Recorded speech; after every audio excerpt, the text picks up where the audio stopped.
Oi, temperadinhos! Aqui é a Ritinha, meus anjos. Olha, essa semana eu estou disponibilizando uma aula que eu dei junto com a professora doutora Larissa Zanetti no IFRJ Pinheiral. Nessa aula, a gente faz uma discussão a partir dos estudos de cultura sobre o Adolfo Caminha, o autor de O Bom Crioulo, a obra dele e uma possível chave de leitura e de disputa, tanto no século XIX, quando a obra é escrita, quanto hoje em dia. Eu estou divulgando esse vidinho aqui para que a gente amplie a discussão, ressalte uns pontos importantes e para que eu possa dividir com vocês umas reflexões que eu fiz ao longo da aula e umas perguntas muito bacanas que apareceram. Na descrição aqui do vidinho também vou colocar uns links das referências que usei, dos artigos e das indicações para que a gente pense a reforma do ensino médio, que é uma das perguntas que apareceu. É isso, meus amores. Aproveitem até semana que vem, tá? Um beijinho. Tchau. Hoje é um dia muito especial, é uma aula muito especial, porque a gente tem uma convidada linda, maravilhosa, inteligentíssima, que eu admiro, sou fã. Muitos alunos meus estavam super ansiosos por hoje, e eu especificamente estava muito, muito ansiosa, feliz por essa oportunidade de trazer essa pessoa que eu admiro, que eu acho super responsável com as coisas, com os assuntos que ensina, a maneira que ensina, que é a Rita Von Hunt. Então, eu queria chamar a Rita, venha, se junte a mim. Estou muito, muito feliz. Bom dia, seja Bom bem-vinda. dia, professora Larissa, é um Ah, prazer estar aqui.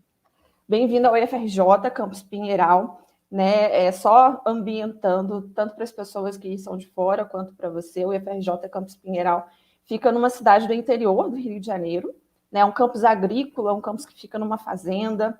A gente recebe alunos de vários lugares. E estou muito feliz por você estar aqui, tá? Então, eu Eu queria que você se apresentasse um pouquinho dessa galera. eu estou muito feliz de poder estar aqui, já agradeço imensamente o convite. Vou começar, então, fazendo a saudação a todas professoras, professores, pessoas que trabalham com educação.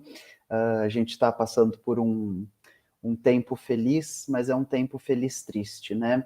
A gente está vendo e vivendo um governo federal que está desmontando o que existe de educação, pesquisa e produção de ciência no nosso país, conquistado a duras penas numa tentativa recente democrática. A gente deve sempre começar as nossas falas, né, quando a gente vai se apresentar, tentando pensar um pouco o lugar a partir de onde a gente fala.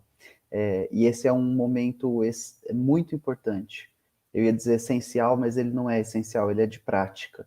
Esse é um momento de praxis muito importante, porque as nossas possibilidades de construir outros futuros em outras direções estão sendo delapidadas, destruídas. As nossas ferramentas de resistência estão sendo delapidadas e destruídas. Antes também de me apresentar, só fazer uma breve pontuação, que ao mesmo passo que o que a gente tem visto, né, a nível federal de governo, propõe um corte de mais de 90% para cientistas e pesquisadores e, consequentemente, professores no nosso país, a nível superior, esse mesmo governo flerta com investimento astronômico em energia de carvão, né, na produção de energia a partir de uma matriz energética que é muito danosa para o meio ambiente.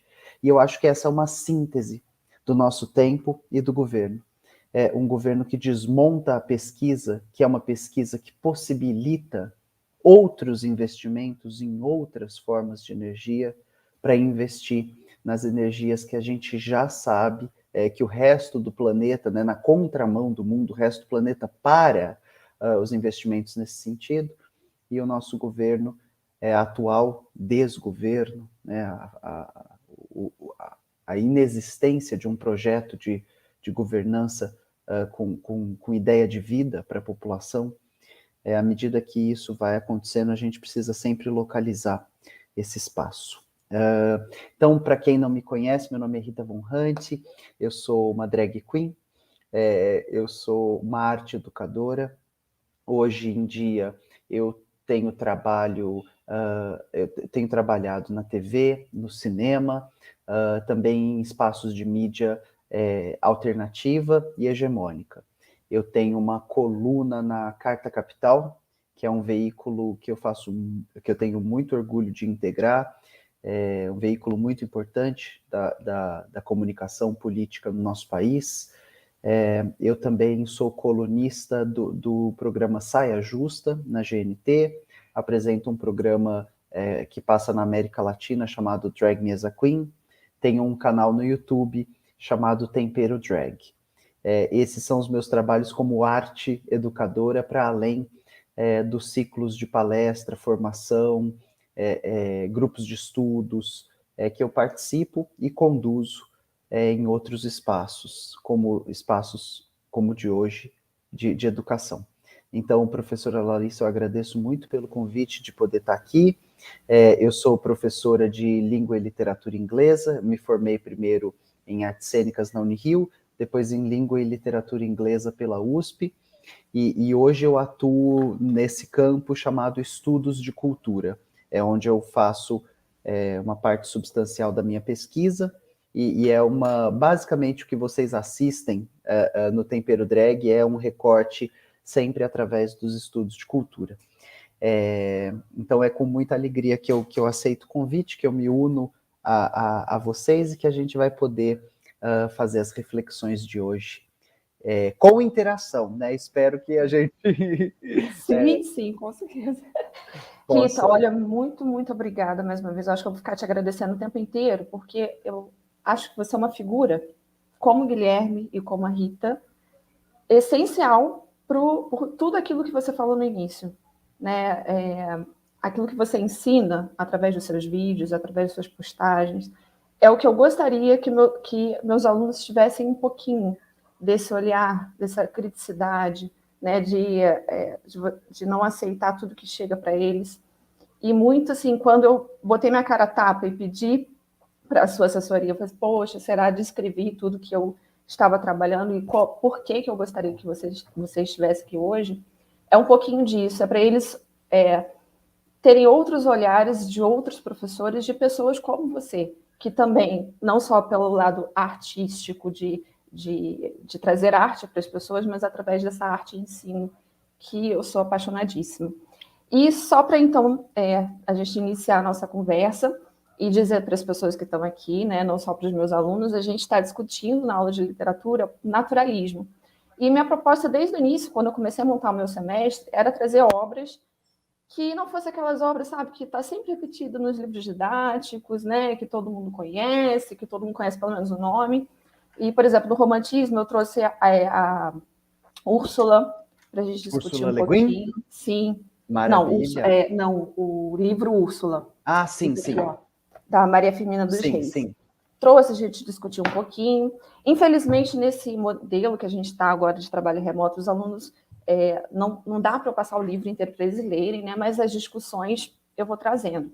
E quando eu peguei o naturalismo, coincidentemente ou não, eu vi um vídeo seu que falava sobre a literatura LGBT e que falava sobre o bom crioulo, e eu falei, não, tenho que trabalhar, e aí começou todo o nosso diálogo.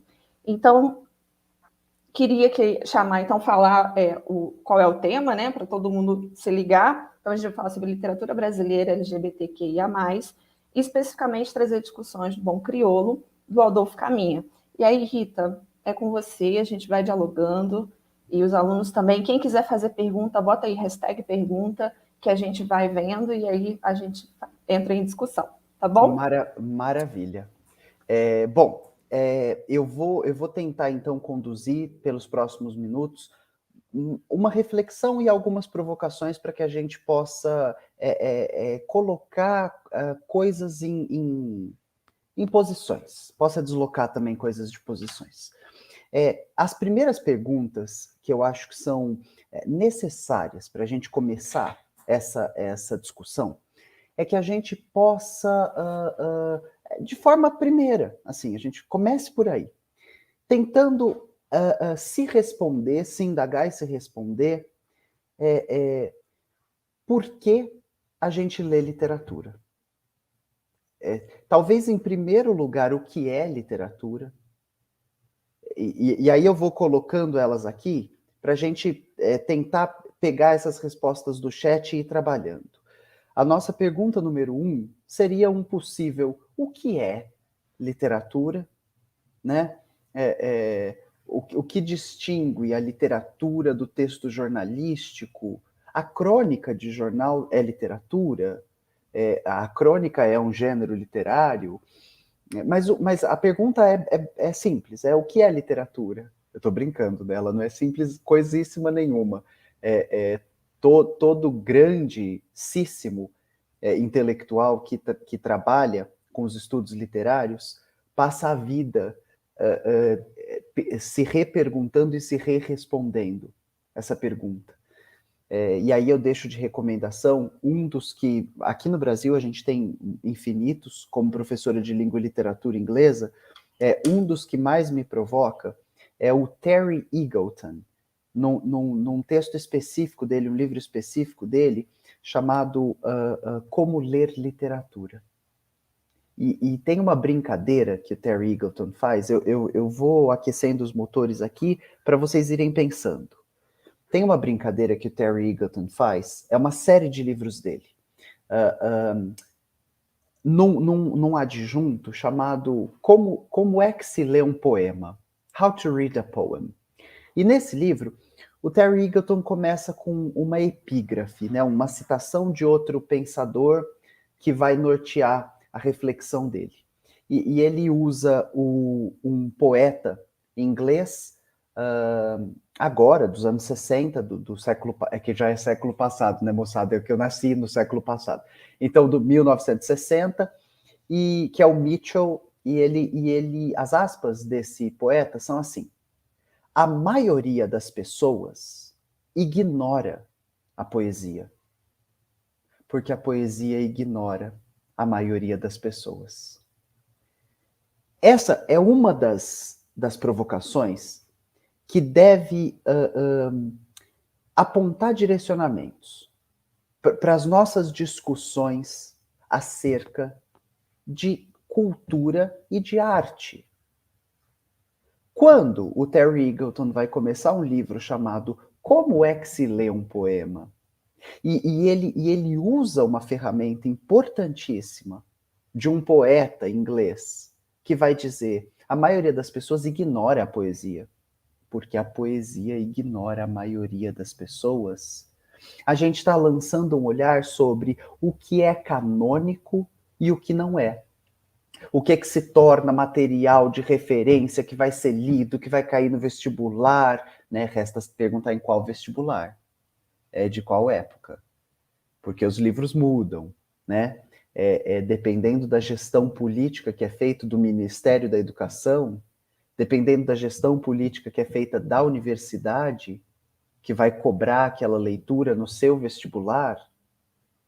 E se a gente tem no horizonte esse olhar que revela o que há de político em todas essas disputas, a gente está sempre participando dessas disputas, tá? Quer estejamos conscientes ou não.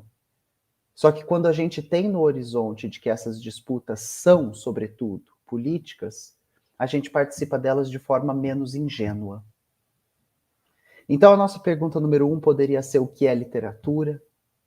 A nossa pergunta número 2 poderia ser o que é literatura LGBT. E essa é uma reflexão a partir da qual eu começo o vídeo que a professora se referiu. Então, quando a professora Larissa fala desse vídeo lá do canal, esse vídeo se chama Literatura LGBTQIA+. E a primeira provocação que eu faço nesse vídeo é que a gente pense: isso existe? Isso existe? E por que isso é uma provocação? Porque se a gente for falar sobre literatura negra, E aí eu estou usando um exemplo porque os assuntos de racialidade são muito urgentes no nosso país. E a maioria das pessoas costuma ter um letramento maior para discutir raça do que para discutir gênero e sexualidade.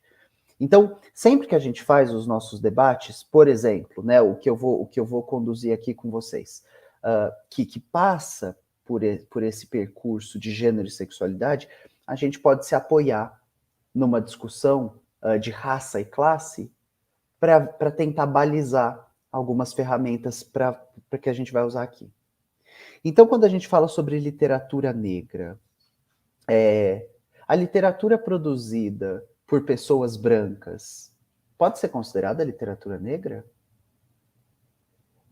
A literatura produzida por pessoas negras, mas que não fala sobre questões da negritude, pode ser considerada literatura negra? A literatura de uma pessoa branca que fale sobre questões da negritude, pode ser considerada literatura negra? E quando a gente começa essa discussão, a gente percebe que é um campo em disputa e que o nome em si nos diz muito pouco ou quase nada. Mas o uso que é feito daquele nome é o que pode apontar caminhos para a nossa discussão.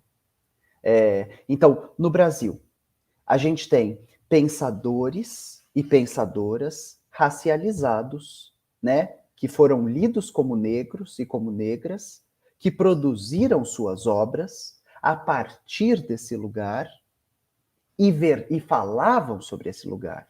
Então, o Clóvis Moura,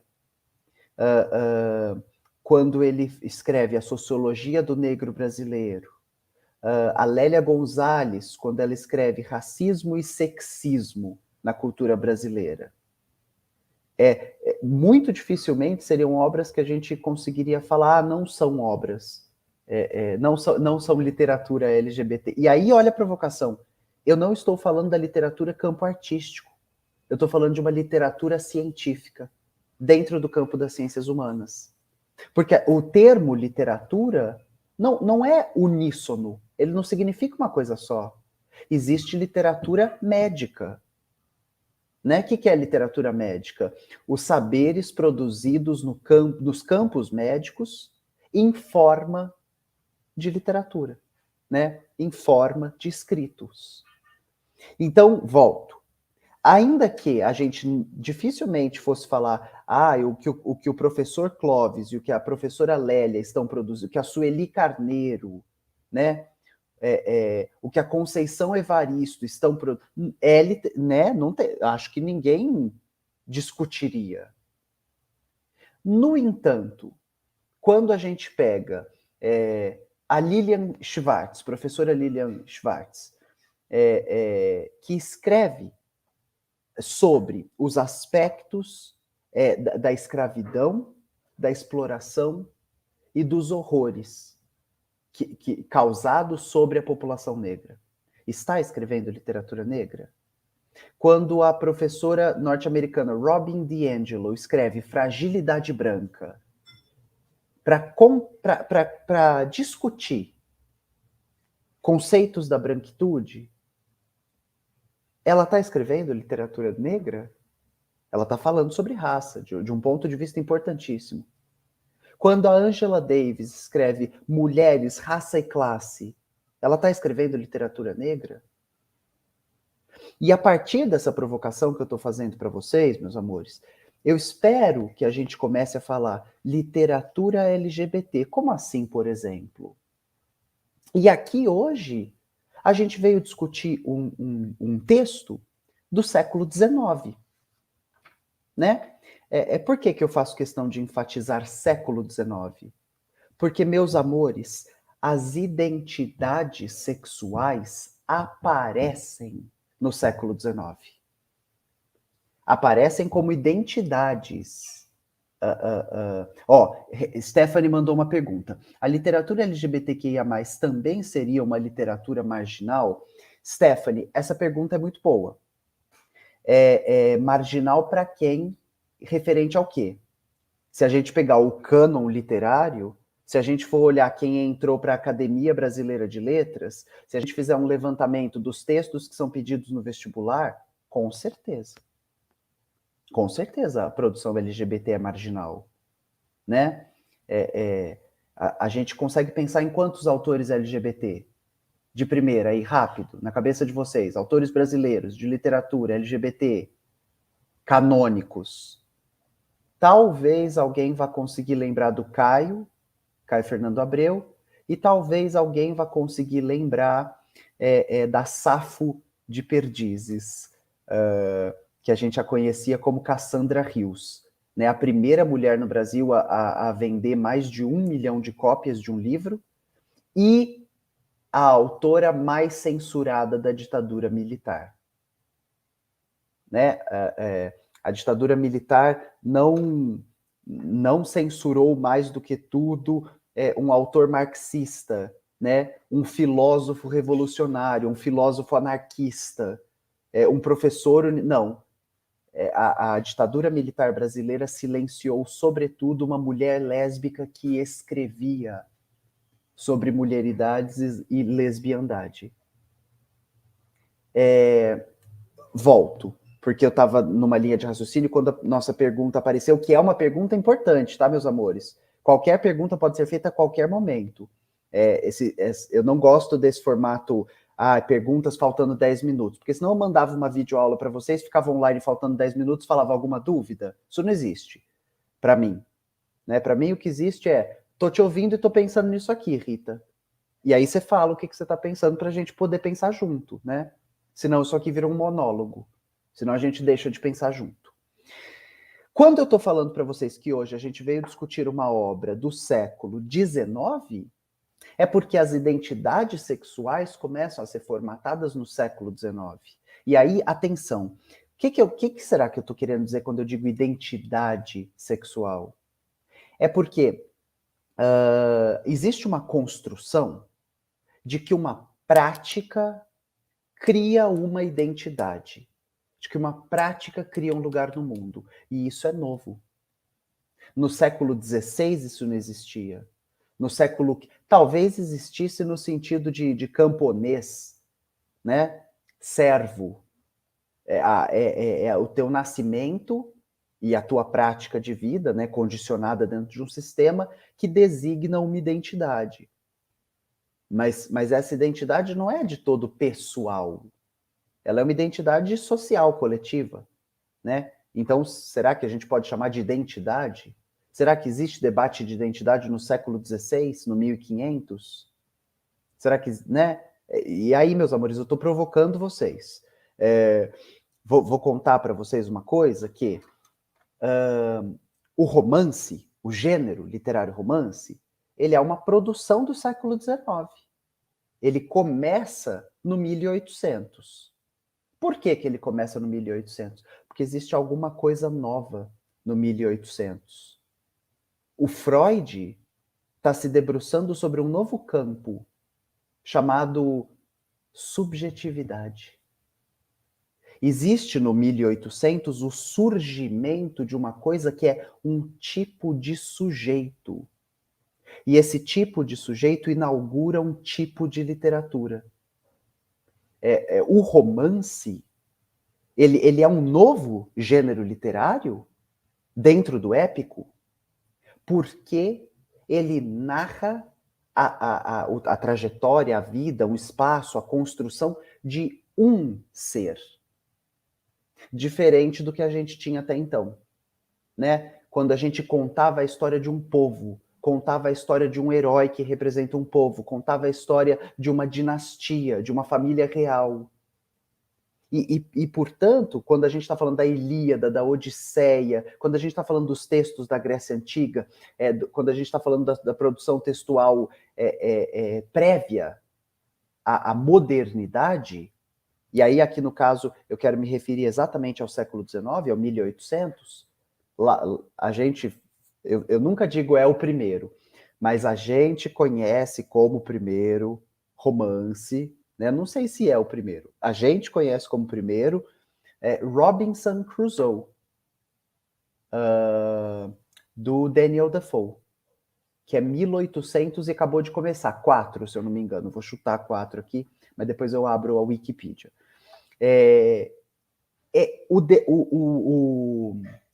Esse romance do Defoe, Robinson Crusoe, né? Robinson Crusoe, ele inaugura alguma coisa porque ele é explicitamente a jornada de um self-made man. Eu estou falando em inglês porque não sei se existe tradução. Para um homem que se faz a si só. Então é a história de um cara que vai ficar à deriva, que vai parar numa ilha deserta, que é um burguês safado, né? Que ele é um inglês, mas ele tem terras na América, né? E numa viagem, o barco no qual ele está, o navio no qual ele está, vai naufragar, ele vai virar um náufrago numa ilha mais ou menos pela América Central. Mas ele tinha terras na América Central. Ele é um burguês europeu que expolia, expropria e explora o novo mundo, né? Quando eu for entrar na obra do Caminha, eu vou fazer um paralelo com o cânon para falar do Azevedo. Então eu vou falar um pouco do Cortiço para falar do Criolo. Aqui, quando eu estou explicando para vocês o aparecimento do romance, quando a gente lê Robinson Crusoe, a gente precisa ler, que é uma produção já dos anos 90, né? Anos 90 para mim é ontem, né? Porque a gente está falando do 1800. Então, anos 90, no 1990, tem um livro chamado Foe, Inimigo, que é a história do Robinson Crusoe contada pelos olhos do Sexta-feira, o índio que ele escraviza para trabalhar para ele. Esse é um ponto essencial da nossa discussão.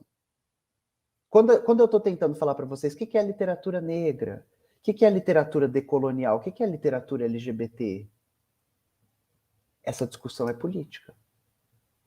Não só é política, como o recorte que é feito pode atender um interesse ou outro. A gente deve pensar o Bom Crioulo como literatura LGBT? Eu vou dizer para vocês, não. Mas esse é um campo em disputa. Por que eu vou dizer para vocês não? Número 1. Tem um texto curto, gratuito, online, interessante, sem muito jargão científico, sem ficar preso dentro da academia, fácil de ler, de um aluno da Universidade Federal da Bahia, né, um pesquisador da Universidade Federal da Bahia, que é o Carlos Henrique Lucas Lima. É um texto de 2015. Ele se chama Homossexualidade e Antecipação, a estética dos corpos e prazeres em O Bom Crioulo. O Carlos Henrique, ele começa o texto dele, e é um texto curto, ele começa o texto dele com uma provocação bem interessante, que alguns estudiosos, eles chamam O Bom Crioulo de um romance de antecipação. E aí o Carlos fala, mas está antecipando o que exatamente? Porque uma das leituras possíveis da obra, O Bom Crioulo, é que... E aí, meus anjos, já deixa eu contar uma... Spoiler alert, né? Deixa eu contar um negócio para vocês. Quando a gente lê literatura, a gente nunca lê para saber o quê. A gente lê para saber como. Então, Romeu e Julieta, eles morrem no final, meus anjos, né? A Bíblia, Jesus Cristo vai ser crucificado na cruz, você já sabe. Você vai ler, não é para saber o quê, é para saber como, né? Hamlet, né? A Ofélia morre, o Hamlet fica doido, né? Ele vai vingar o... Você já sabe, é para saber como. Então, O Bom Crioulo termina com esse casal, entre aspas, porque será que pode ser chamado de casal? Se matando na frente de uma multidão que vai ligar muito pouco. Passa quase batido aos olhos de uma multidão. Corta para 2020. Um assassinato LGBT na frente da sociedade que tá muito pouco aí. Tá entendendo o que eu tô dizendo com romance de antecipação? Tá entendendo por que o Carlos começa a reflexão dele aí? O que está sendo antecipado? No campo dos estudos literários, tem uma discussão importante, que quando a gente pensa narrativa homossexual, de novo, é um imbróglio, meus amores. Se a discussão for feita de forma apropriada e aprofundada, é um imbróglio. É material para nunca mais parar de discutir. É um campo de discussão e de pesquisa. Por que é um campo? Porque depende de identidade. Qual que é a primeira vez que o termo homossexual, homossexualidade aparece no mundo? Deixa eu pedir, deixa a pergunta do Thaleson aí, eu vou concluir esse raciocínio e vou para a pergunta dele. Mas só para contar para vocês, 1869 é quando as ciências médicas, numa corrida científica, né, vão se debruçar sobre a ideia homossexual. E aí tem um médico húngaro que chama Carlai Maria Benket, que ele forja o termo homossexual. Então, 1869, ontem. Prévio a isso, do que será que a gente fala? E aí eu conto para vocês. Em O Bom Crioulo, toda vez que o personagem Amaro vai ser descrito, ele é descrito que a prática dele, né, a identidade sexual, ele é um pederasta, ele é um sodomita. Ele não é descrito como homossexual, porque o termo homossexual ainda não está de uso corrente. Só que, para um segundo, um pederasta é um pedófilo. Um sodomita é um pecador de acordo com a doutrina judaico-cristã. Isso é literatura LGBT? Ou isso é literatura produzida a partir da perspectiva do opressor sobre o oprimido? A nossa discussão aqui o autor não é LGBT, até onde a gente sabe, né, meus anjos, minhas anjas? Porque você não podia se assumir LGBT no 1800. O Adolfo Caminha nasce em 67, morre em 97. Ele morre com 29 anos de idade. Sendo que uma parte substancial do que ele escreveu em vida tem alguma relação autobiográfica. Ele escreve sobre a experiência dele nos Estados Unidos, ele escreve sobre a experiência dele com a Marinha. E aí, o Bom Crioulo... Então, dona Rita, eu nem sei o que é o Bom Crioulo. Em um tweet. O Bom Crioulo é uma história que se passa ali no 1800 talvez 70. A narrativa provavelmente está em 1870, porque ainda existe escravidão no Brasil. E a escravidão, o Brasil é o último país do mundo a abolir a escravidão, o último das Américas, perdão, um dos últimos do mundo. E formalmente, sempre bom lembrar, né? Porque trabalho escravo existe sendo feito até hoje, mas formalmente a escravidão é abolida no Brasil em 1888. Então a história é escrita em 1895, mas se passa em 1870. Existe uma coisa interessante aqui da nossa discussão. O Adolfo Caminha, o autor, é uma pessoa LGBT? Não sabemos. Não sabemos. Nunca saberemos. É por isso que existe um campo de estudo chamado queer readings, leituras queer. O que isso significa, dona Rita? Pessoas que estão desde sempre olhando para a história e falando, pera, essa é a história ou essa é a perspectiva? Será que existe outra perspectiva possível de narrar a mesma história? Como assim, por exemplo, Cinderela? Vamos falar sobre Cinderela, do Walt Disney? O seu Walt Disney, quando pega a história, o conto de fada, né? Quando vai beber nos Irmãos Grimm, quando vai beber na estrutura do conto fantástico do Vladimir Prop, quando vai falar sobre os contos e histórias que organizaram o imaginário camponês medievo na Europa, ele vai falar da Cinderela, né? Só que é uma outra história da Cinderela. A história do Walt Disney, do Walt Disney, né? Eu tô falando Walt Disney em português, né? Mas é o Walt Disney.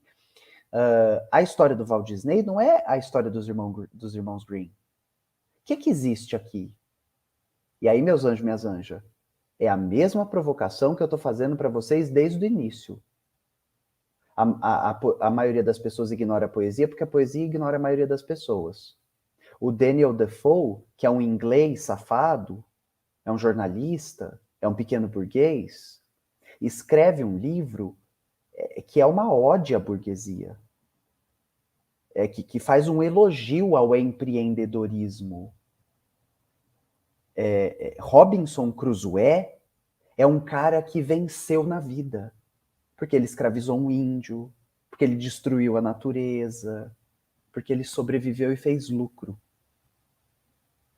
E aí, nos anos 90, depois de muito debate político e acúmulo político, alguém, e aí eu tô falando alguém porque eu quero que vocês vão pro Google, porque eu quero que vocês vão correr atrás de ler, alguém vai escrever Inimigo, Foe, que por um acaso é o sobrenome do Daniel Defoe. E que é a mesma história contada pelo ponto de vista do Sexta-feira. Quando eu estou falando para vocês Cinderela, a Cinderela do Walt Disney, ela vai para um baile muito emperequetada, tararã, e ela é a mulher mais bonita do baile, ela é resplandecente, e o príncipe fica desesperado por ela. E aí o príncipe vai mover mundos e fundos para encontrar essa mulher que cabe num sapato de cristal que ele guardou para si. Vocês já pararam para pensar que esse príncipe pode ser uma gay enrustida? Uma pessoa trans que não tem ferramenta para se descobrir trans? Vocês já pararam para... E aí, meus anjos, minhas anjas, eu estou falando sobre uma coisa que no meu campo de estudos é dado, não é novidade. Que é o seguinte... Tem um cara chamado Jonathan Ned Katz, que nos anos 90 escreveu A Invenção da Heterossexualidade, que ele vai contar documentalmente como que a heterossexualidade apareceu no mundo, né? Com este nome, com a prática, com o desígnio. E ele vai investigar, tem uma aula maravilhosa de uma filósofa amiga minha, a professora Helena Vieira, está no YouTube a aula, que chama A Invenção da Heterossexualidade. Ela conta desse livro e mais de um monte de livro. E aí o Jonathan, ele faz referência, estou sentando de outro jeito na cadeira porque minha perna estava formigando. O Jonathan faz referência a uma série de médicos da época que está tentando estudar as inclinações sexuais dos seus pacientes na Europa. E aí existem esses pacientes que tem prática sexual desviante do quê? Mas que tem prática que são loucos, que tem um fetiche por roupa feminina, um lenço feminino. O que é a história da Cinderela, se não um príncipe que tem fetiche por itens femininos? E isso que eu estou apresentando para vocês é uma forma disruptiva de ler o cânon. Qualquer obra de arte está aberta à leitura. E a leitura é uma disputa. A leitura é reflexo de um projeto político. Fazer uma leitura disruptiva de uma obra pode ser inaugurar alguma coisa em outro sentido. Né? Pode ser disputar o sentido das coisas. Volto. Dona Rita, não sei o que é o bom crioulo. Né?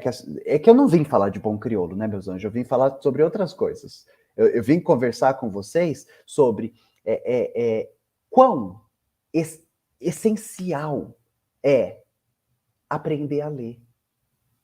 Quão essencial é aprender que toda leitura é uma disputa política.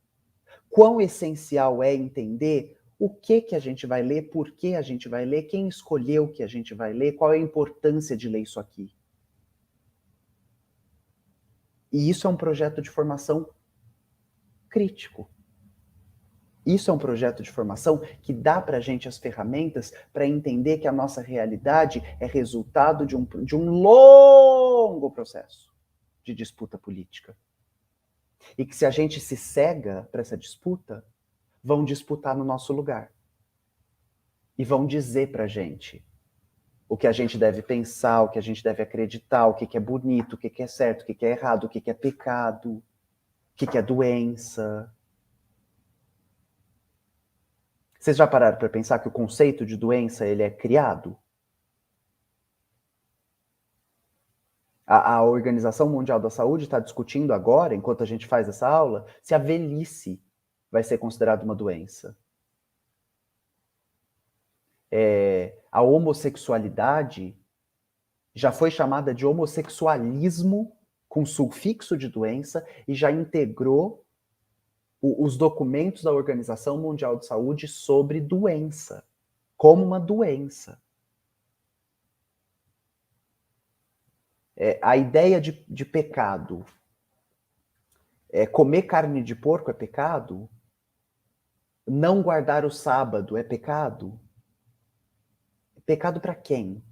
Pecado a partir de quê? Quem cria a ideia? Quem cria o conceito? Como ele é aplicado? E aí volto. O que é o bom crioulo? O bom crioulo é um terreno em disputa, meus amores. É um terreno em disputa porque o Roberto Schwartz, vou chamar ele de talvez o maior intelectual dentro da crítica de literatura que o Brasil produziu até hoje. O Roberto Schwartz disse uma vez para um professor meu, Marcos Soares,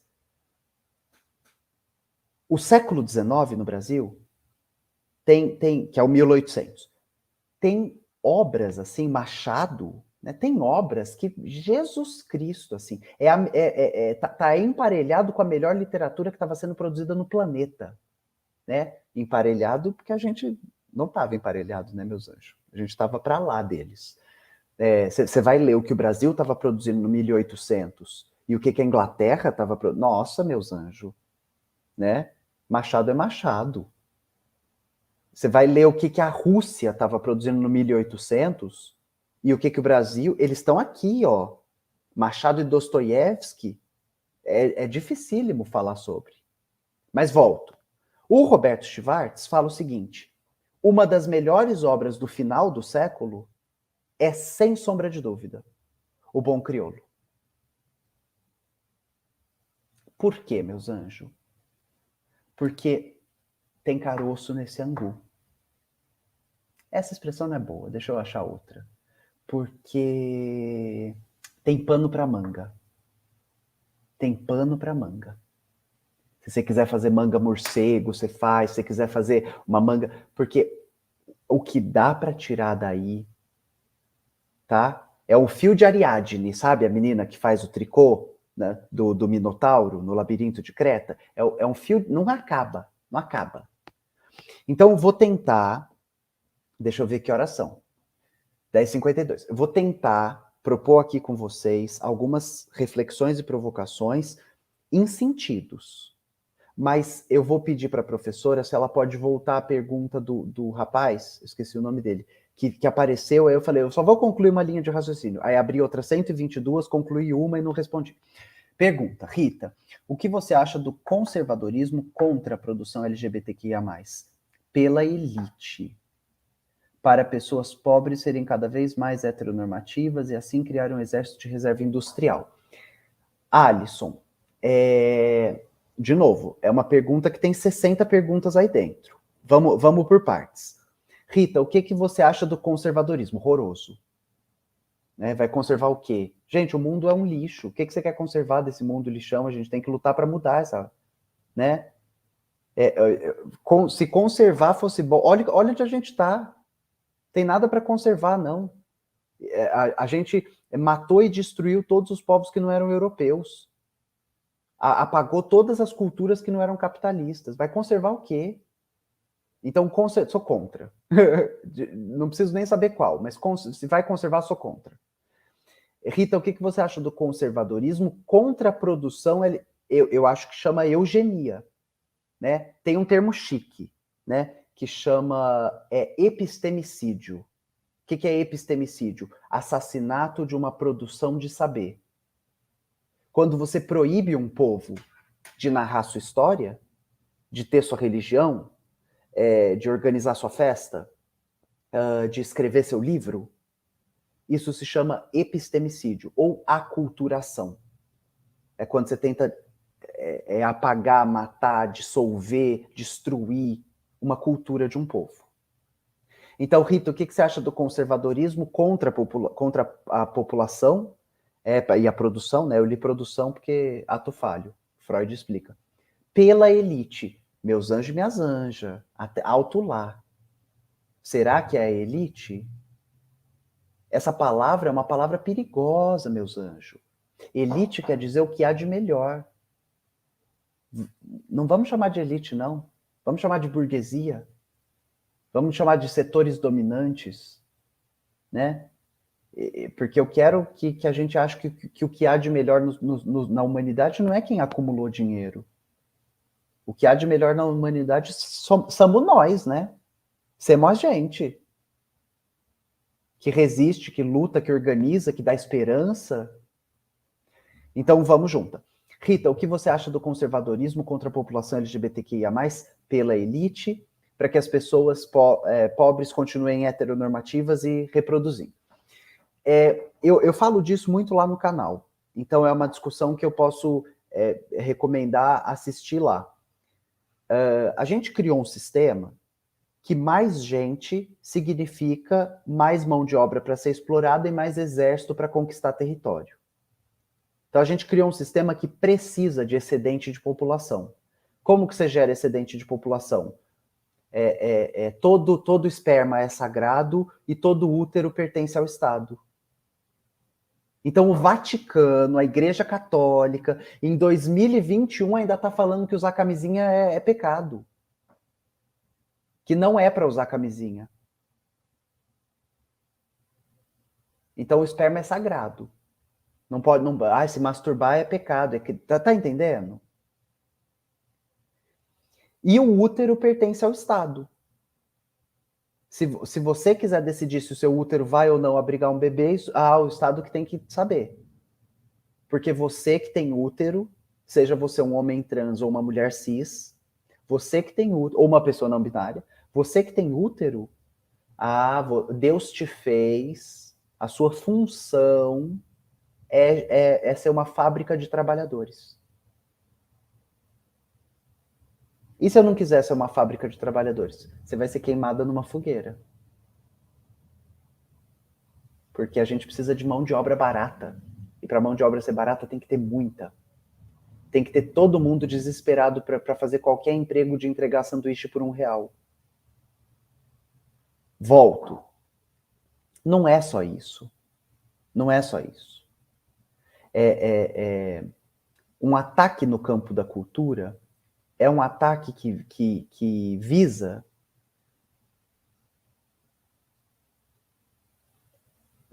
não é outra palavra que eu quero usar. Um ataque no campo da cultura é um ataque que visa desarticular as nossas possibilidades de resistência. A cultura, ela é, sobretudo, uma forma de existir no mundo. E se você ataca a forma de existir das outras pessoas, você acaba com elas. Quando você troca a religião delas, no que elas acreditam, o que elas pensam, como elas se vestem, como elas organizam suas famílias. Você volta para um modelo. E aí você elimina a possibilidade de crítica, de alternativa. Ai, gente, e de novo, né? Eu vim falar do bom crioulo. Eu estou falando do bom crioulo. Porque isso aqui é discutir literatura. Discutir literatura é saber quando, onde, como, para quem, de quem, a partir de qual perspectiva, qual que é a leitura que a gente vai fazer desse texto. Qual é a disputa que existe? Existem outros setores querendo ler de outra forma? E aí deixa eu contar para você, meus anjos. O Bom Crioulo, ele é escrito em 85, publicado em 85, e ele causa um frisson. Setores conservadores da sociedade brasileira abafam esse livro. O Caminha vai passar anos da vida dele escrevendo carta anônima com pseudônimo para os jornais defendendo a obra. Aí a gente começa o século XX, o 1900. Até meados do século XX, a obra foi esquecida. Esquecida. E aí, a partir de meados do século XX, a obra é resgatada. O que acontece? Aí eu chamo o Adorno aqui. O Adorno tem uma frase muito importante, que é: forma é conteúdo sócio-histórico decantado. O que isso significa, meus anjos? Que para que esse romance seja resgatado, ele é um conteúdo... Existe um conteúdo social e histórico que decantou. O que vai acontecer a partir de meados do século XX? Lutas identitárias. As lutas dos movimentos feministas, dos movimentos antirracistas, dos movimentos LGBT, a demanda de direito dessas pessoas. E aí esses grupos, na sua demanda de direitos, na sua luta por uma existência política, tenta resgatar a sua história. E aqui no Brasil, a gente produziu literatura versando sobre temática, e eu não diria nada disso, tá, meus anjos? Mas vou dizer e depois eu desdigo. A gente produziu literatura versando sobre temática LGBT muito antes de, por exemplo, Oscar Wilde na Inglaterra. Tem um negócio... Lembra quando eu falei do Carlos Henrique Lucas Lima, da UFPA, naquele texto dele de 2015? Quando ele fala que o Bom Crioulo é um romance de antecipação, é porque 5 anos antes, a gente tem o cânon, que é o Aloysio Azevedo, né? O cânon do naturalismo. O Curtiço tem uma personagem gay. Só que a gente não pode dizer isso, porque isso é anacrônico. A ideia gay não existe no planeta no 1890. Existe a ideia degenerado, criminoso, pecador. E aí, qual que é a forma que o Aloysio Azevedo encontra para falar sobre a personagem gay? Doente. Então, é um lavadeiro, que tem o corpo mole, tem o corpo frágil, tem o pescoço fino. Eu estou falando do Albino, né, o personagem Albino. A ideia que está sendo trabalhada ali é que naquele horizonte histórico não há possibilidade de falar sobre a homossexualidade para além da doença. Volta para o Bom Crioulo.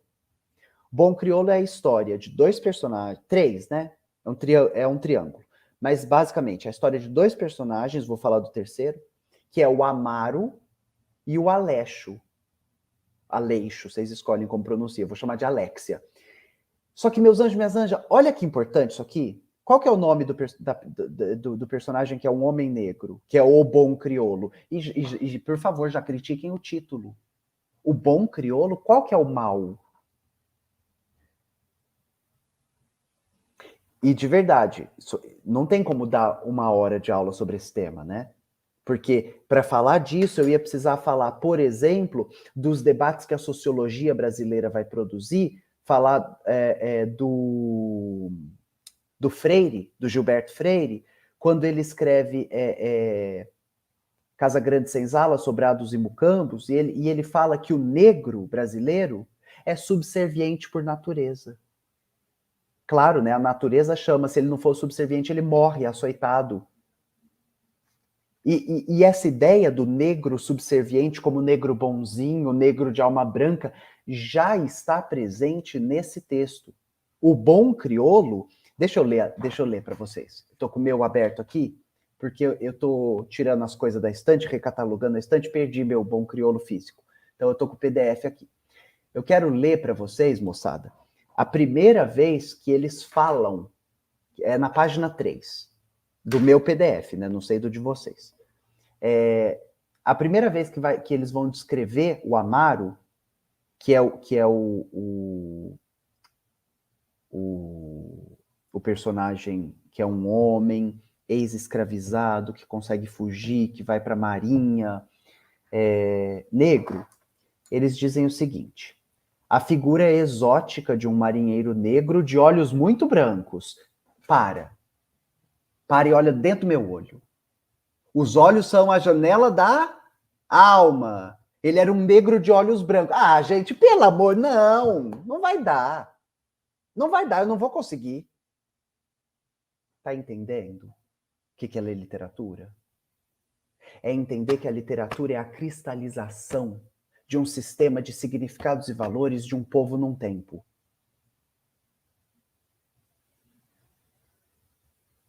Tô quieta porque se você não anotou essa frase, para eu descobrir onde você mora e te esfaquear, é 1, 2. Né? A literatura é a cristalização, na forma artística, de um sistema de significados e valores de um povo num tempo. Depois você assiste o vídeo de novo, se não conseguir anotar também, que, né, paciência tem limite. Então volta comigo, volta com a tia Rita. A figura exótica de um marinheiro negro, de olhos muito brancos, lábios enormemente grossos, Tá bom que é o lábio que ele tá falando, viu? E meus anjos e minhas anjas. O naturalismo, enquanto movimento literário, tem 3 características que a gente pode dizer organizadoras. Né? Toda obra naturalista vai aparecer positivismo, determinismo e darwinismo social. Existe uma ideia perigosíssima nesse romance, porque é da época. Um romance de antecipação. O que está antecipando, meus anjos? Está antecipando o que o Brasil faz desde que ele está construído. Né? Genocídio de população negra, genocídio LGBT. Como que a obra termina? Com assassinato. Por quê? Porque passa no Brasil, né, meus anjos? Porque passa no Brasil do 1800. Mas se fosse no Brasil do 2020, será que seria diferente? Volto. E aí, já são 11h06, mas eu tô rumando para a conclusão de uma ideia. E aí também tinha... Imagina, né? Se me deixar aqui, eu fico falando até novembro de 2060. Então, eu vou começar a concluir para a gente poder fazer um bate-bola, um troca-troca, né? Que é bem melhor. Mas deixa eu fazer minha provocação. A figura exótica de um marinheiro negro de olhos muito brancos, lábios enormemente grossos. Olha a animalização. Olha a fetichização do negro na sociedade. Abrindo-se num vago sorriso idiota, em cuja fisionomia acentuavam-se linhas características de estupidez e subserviência. Narrador onisciente, tá? Narrador onisciente. Que você tem que confiar nele. Ele não tem lado. Claro que tem lado, gente! Olha, se eu pego vocês, não deixo um de pé que me falar isso. Tem que confiar em narrador onisciente que não tem lado. Tudo tem lado na vida, gente. Neutro só tem shampoo de bebê. Então, para concluir, o nome da personagem é Amaro. Amar-o. Amar-o. Ela existe para desejar alguma outra coisa. Qual que é essa outra coisa que ele deseja? Um menino branco loiro de olho azul. Que é o Alexio, a Alexia. A discussão... E aí tem o triângulo amoroso com a dona Carolina, que era uma ex-prostituta, piriri, paralá, pururu.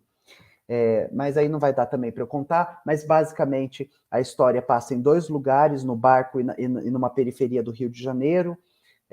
Os 2 lugares são empobrecidos, os 2 lugares são sujos, os 2 lugares são violentos, os 2 lugares são feios. E o romance termina com a Dona Carolina, que é porque quer seduzir o Aleixo, seduz o Aleixo mas assim, meus anjos, não é nada disso, né? Como que eu vou falar de um livro para vocês? Não é nada disso. Eu estou tentando resumido, e é um lixo fazer isso, não tem como fazer isso. Porque as personagens são muito mais complexas, as possibilidades de leitura e de disputa são muito mais complexas. Mas ninguém lê um livro em uma aula. Né? Um livro você lê em uma vida. Por isso que o nosso trabalho, e aí né, um dos desmontes com o nosso trabalho é exigir de quem produz, pensa reflexão nas humanidades, um produtivismo acadêmico. Vai, publica paper. Não é assim. Não é assim. Não é assim. É impossível produzir reflexão nessa velocidade produtivista que eles demandam dentro do nosso campo de saber. Porque é uma coisa que demora para decantar. Os nossos doutores, especialistas, monstros, eles passaram 60 anos de vida acadêmica lendo um livro para conseguir falar sobre esse livro. Porque cada livro, cada narrativa, é uma possibilidade de acesso e de disputa da realidade. Então, o Aleixo se deixa seduzir, né? Se deixa seduzir. Que história é essa? Não tinha agência? Não era o ser humano? Aí ele é seduzido pela Dona Carolina, e aí o Amaro descobre, volta para casa, pega ele na navalha e mata ele no meio da rua, na frente de um monte de gente. Sabe o que um monte de gente faz? Nada. Continua trabalhando. O que aconteceu com a Agatha Félix quando ela toma tiro de bala perdida dentro de uma perua, voltando da escola? Nada. O que acontece quando uma mulher trans é queimada viva no Nordeste? Nada. O que acontece quando o indígena tem o corpo dele ateado fogo num ponto de ônibus? Nada. O que acontece com todas as crianças pretas, pobres e periféricas que desaparecem, que são alvejadas por bala? Com todos os corpos pretos que são alvejados por metralhadora, porque confundiram um guarda-chuva, uma parafusadeira? Existe uma ideia importante aqui, meus amores. Esse final do livro é importante, meus amores. Que o assassinato seja a luz do dia, no meio de todo... E ninguém faça nada. Se comova. É um retrato da sociedade que, mais ou menos consciente, a gente nunca vai saber, mas não interessa saber. De forma mais ou menos consciente, o Adolfo Caminha está retratando nessa obra. Vou concluir por aqui. Tinha muito mais coisa para falar, mas eu quero escutar. Né? Porque não adianta a gente ficar falando se a gente não ouve. Então eu vou ouvir um pouco vocês, a gente bate um pouco de papo. Débora. A medicina social sanitária contribuiu muito para a patologização da sexualidade. Mas e Freud, quando entendeu que a homossexualidade estava ligada num processo de identificação... Aí esse é porque continua, né? Identificação com o genitor do mesmo sexo. Ele não deu um tom de patologização também? Mana, eu te diria que não. Ou sim. Vai depender de como a gente vai continuar, né? Te responder sim ou não muda nada. O que eu recomendo é que você leia a carta do Freud para uma mãe que relata que tem um filho homossexual. E aí o Freud fala para ela: minha senhora, tanta coisa para a senhora se preocupar. A sexualidade não é um problema. O Freud trabalha que todo mundo é bissexual. Vai manifestar algum tipo, mas todo mundo é bissexual. Toda psique é bissexual. Ela vai se manifestar de alguma forma, mas as possibilidades estão lá, estão dadas. Mas eu não leria que há uma patologização, mas assim, meus anjos, porque eu sou uma otimista, biriri, barará, porque eu acho que a obra do Freud eu tenho lado. Neutro só shampoo de bebê. Eu tenho amigos da teoria queer que detestam o Freud. Né? Eu tenho amigos da teoria queer dentro da psicanálise que reivindicam a obra do Freud. De novo, é disputa. É disputa. Né? Eu diria, não há patologização da sexualidade ali. Por causa desse outro texto que o Freud escreve nessa carta que ele escreve para a mãe de um homossexual. Mas aí não sei também se eu respondi a moça, depois ela pode colocar no chat se é para o papo continuar. Lídia Basílio. Pergunta, Rita, você... Nossa, gente, eu tô tão cega. É a idade, né? Você acha que a maior representação das minorias nas mídias e maior visibilidade diminui o preconceito e a violência sofrida por essas? Deixa eu ver como é que eu respondo. A resposta é sempre sim e não. Igual a que eu dei para o Freud. Por que sim e por que não? É tão complicado, mas eu vou tentar, tá? Pensa comigo o seguinte. É porque eu sempre tento dar um exemplo que seja muito prosaico, assim, muito bobo, para partir daí ir trabalhando. Vaticano, Igreja Católica, Apostólica, Romana, Biriri, Parará, Bururu. Tem santa mulher? Tem. Tem muita santa mulher? Tem. Isso diminui a violência? Não. Isso instaura um outro tipo, que é ainda um tipo de violência simbólica. Se você não for o tipo de mulher que o Vaticano quer, você vai ser queimada viva. E aí eu vou tentar voltar na pergunta da Lídia. Rita, você acha que a exposição de pessoas LGBT... Não. Sim e não. Porque quais pessoas estão sendo expostas?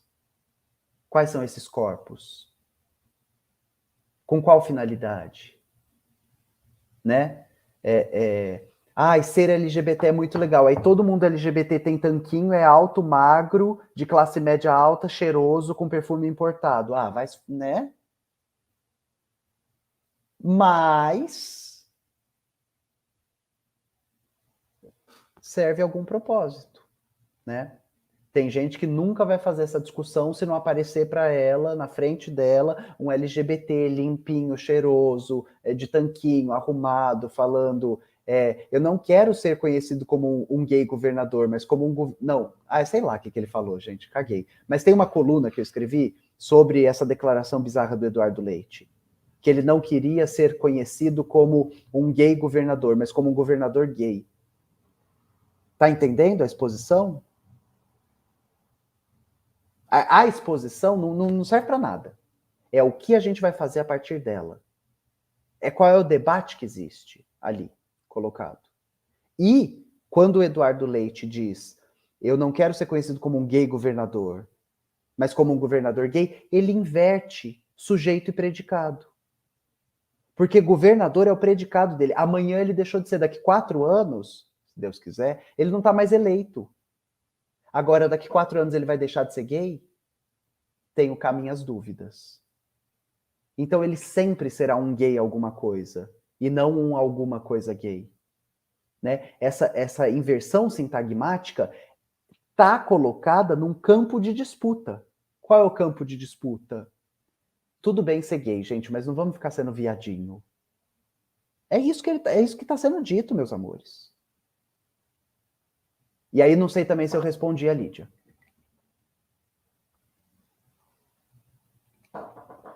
Poliana.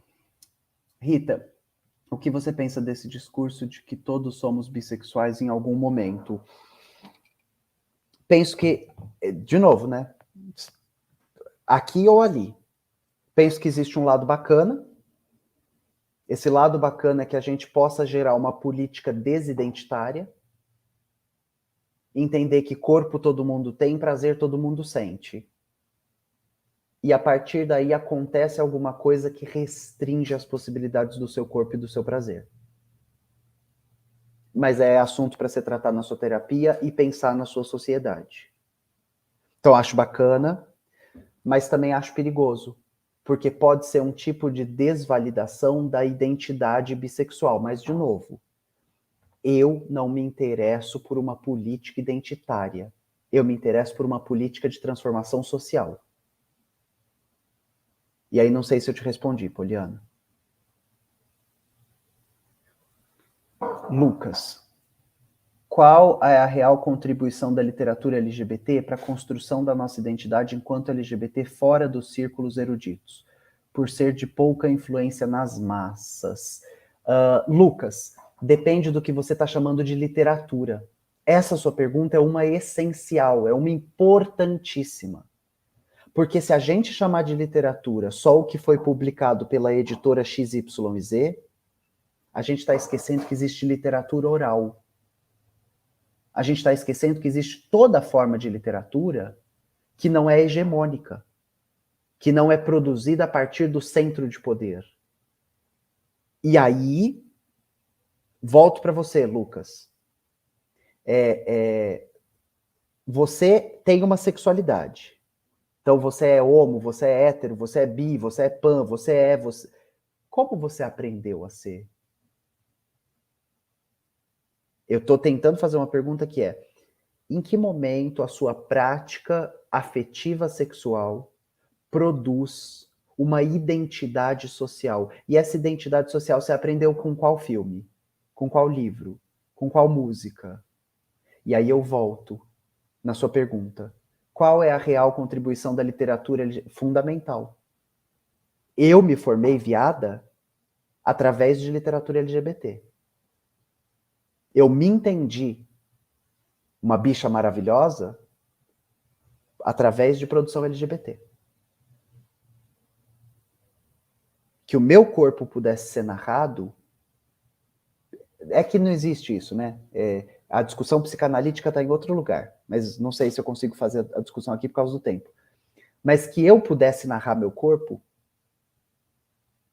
é uma possibilidade que vai me sendo dada através das ferramentas que vão sendo disponibilizadas por outras literaturas, por outras possibilidades de literatura.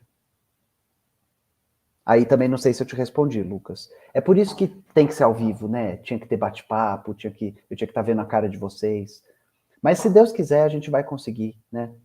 A gente vai fazer luta política para estar todo mundo vacinado, a gente vai conseguir resistir a essa pandemia, a gente vai criar nossas redes de afeto, a gente não vai deixar faltar comida, a gente vai fazer disputa, a gente vai parar o agronegócio, se Deus quiser. Tem uma pergunta. Quais são os campos de disputa da literatura brasileira hoje? Suzane, ótima pergunta. Excelente pergunta.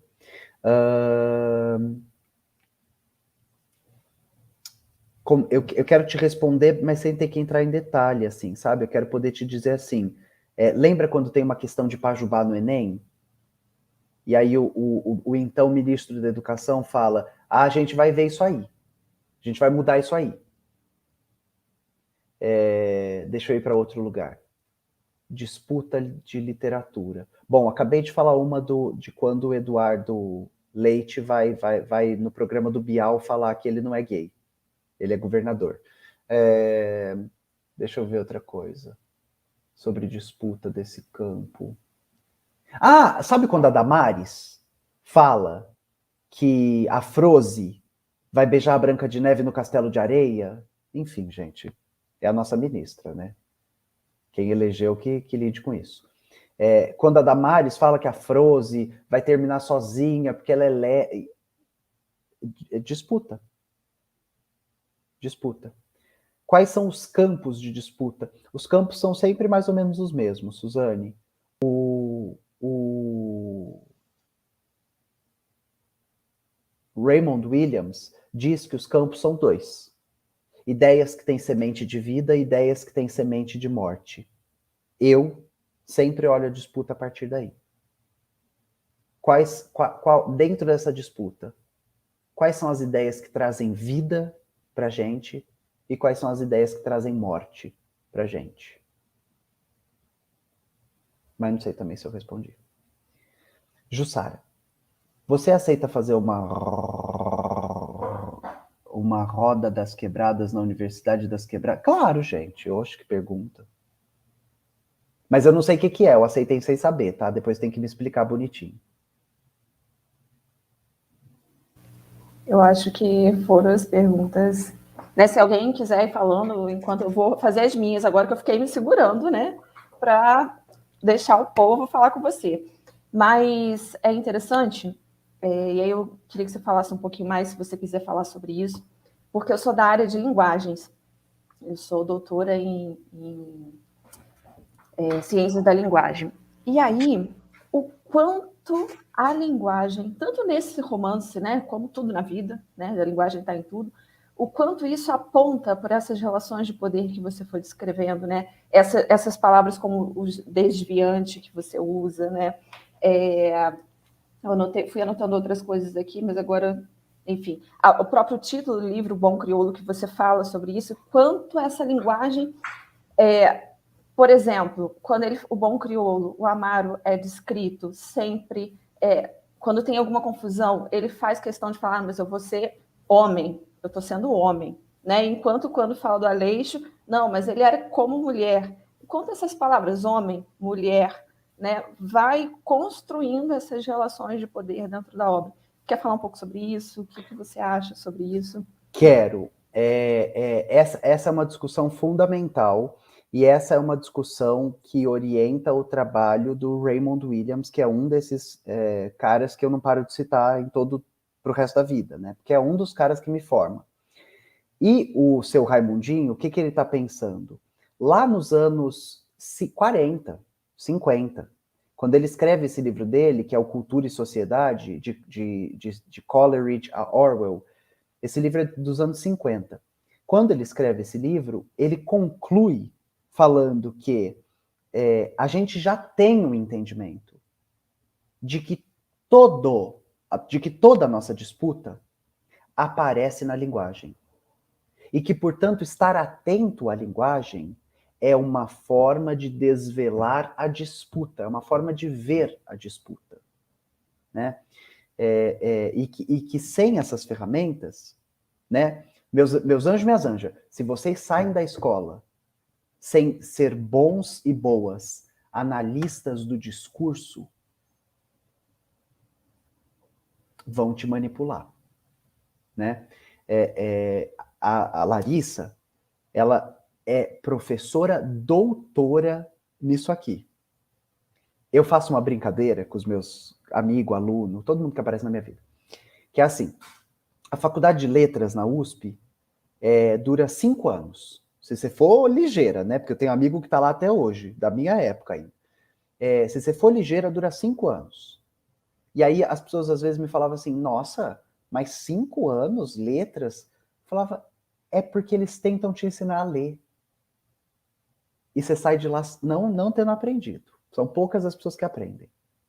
Mas depois que você aprende a ler, tem pouca coisa para fazer no campo da discussão, das ideias. Depois que você aprende a ler, você consegue ler e falar, que engraçado. Que engraçado que você inverteu o sujeito e predicado. Nossa, que engraçado que você escolheu falar que ele era um negro de olhos muito brancos. Nossa, que engraçado que toda vez que você vai falar sobre coisas boas é no masculino, né? E quando vai falar sobre coisas ruins é no feminino. Então, o Raymond Williams, a professora Larissa e eu estamos falando para você o seguinte. Qualquer disputa aparece na linguagem, mesmo que a linguagem tente fazer desaparecer, né? E graças a Deus inventaram a psicanálise, porque ela vai nos ajudando, nos dando instrumento também de acessar outras camadas de análise do discurso. Não sei se te respondi, professora. Respondeu, que é o que você falou, né? Nada é neutro. Não? Né? O branco não está lá à toa, o homem não está lá à toa, a mulher não está lá à toa. A própria construção da cena, né? Como você diz, no final, não é à toa. E aí, eu sei que tem outras perguntinhas, mas eu vou só para fechar as minhas ideias. Você respondeu uma pergunta que uma aluna me fez durante meu encontro síncrono da semana. Eu falando do Adolfo Caminha, e ela me respondeu, a Maria da 207, não sei nem se ela está aí. Que ela falou assim, mas por que ele está escrevendo sobre isso? Mas ele era LGBT também? Por que que... Foi até uma das perguntas que eu te mandei lá pelo convite. Por que que ele... E você falou um pouco sobre, né? A gente nunca vai saber se ele era gay, se não era, o que ele era, né? Mas... E aí vou puxar disso para uma outra questão que eu fiquei, que você também já respondeu um pouquinho, mas se você depois quiser voltar. Sobre essa obra ser uma obra que representa a comunidade LGBT ou não.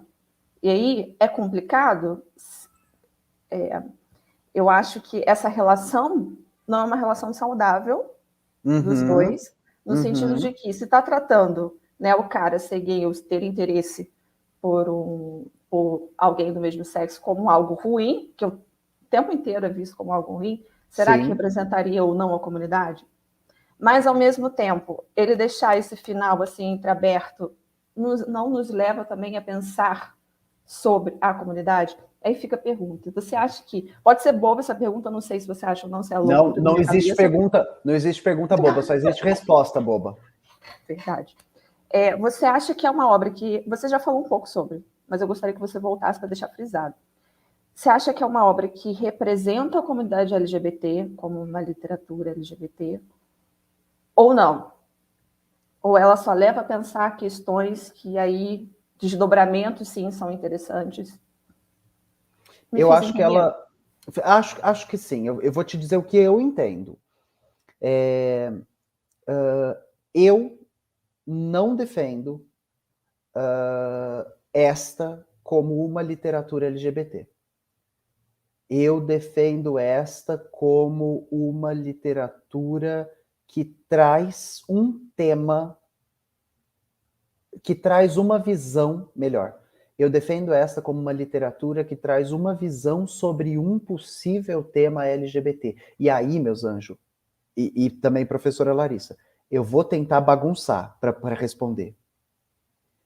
Eu não acredito que a categoria LGBT é uma categoria ontológica. O que eu quero dizer com isso? Mesma coisa que eu disse no vídeo que saiu essa semana. Primeiro, o que é ontologia? Não é um bicho de 7 cabeças. É um estudo do ser, é um entendimento do ser, é uma produção de saber sobre o ser. Lá na Grécia Antiga, quando a filosofia está descrevendo a física, a filosofia também vai descrever uma coisa que é a metafísica. O ser é metafísico, não é físico. Como a corrida armamentista científica transformou metafísica numa palavra boba, feia, chata de quem faz constelação familiar, né? A gente, não, isso é metafísico. Não... Vou aqui chamar de ontológico, mas podia chamar de metafísico. Eu não reivindico a negritude como uma categoria ontológica, a LGBTidade como uma categoria ontológica, para pensar o ser. Por quê? Porque elas são categorias impostas pelo dominador ao dominado. Alguém decidiu apontar para a gente e falar, você é LGBT. Alguém decidiu apontar para a gente e falar, você é negro. E aí, meus anjos, minhas anjas, olha só. É tão... como que eu posso dizer isso? Delicado, que apontar para uma população como negra, logo em seguida, vai gerar um debate de colorismo. Quem é mais negro? Quem é menos negro? Quem é mais racializado? Quem é menos racializado? Só que a raça é uma abstração, e aí, de novo, eu tenho muito medo de fazer o debate, porque a gente não tem o tempo que ele necessita para ser feito. Mas a raça é uma abstração teórica. A raça não existe. Existe a raça humana. A racialização dos seres humanos é um construto biopolítico de poder. Apontar alguém como outro é uma forma de tornar esse alguém menos humano do que você. Né? Quando a Simone de Beauvoir fala que ninguém nasce mulher. Você vai se tornar mulher através de um sistema de treinamento e opressão. ela está falando, não existe mulher. Mulher é uma criação. Criaram essa coisa, chamada mulher. Que é frágil, delicada, fica em casa, serve para procriar. Criaram essa coisa, negro.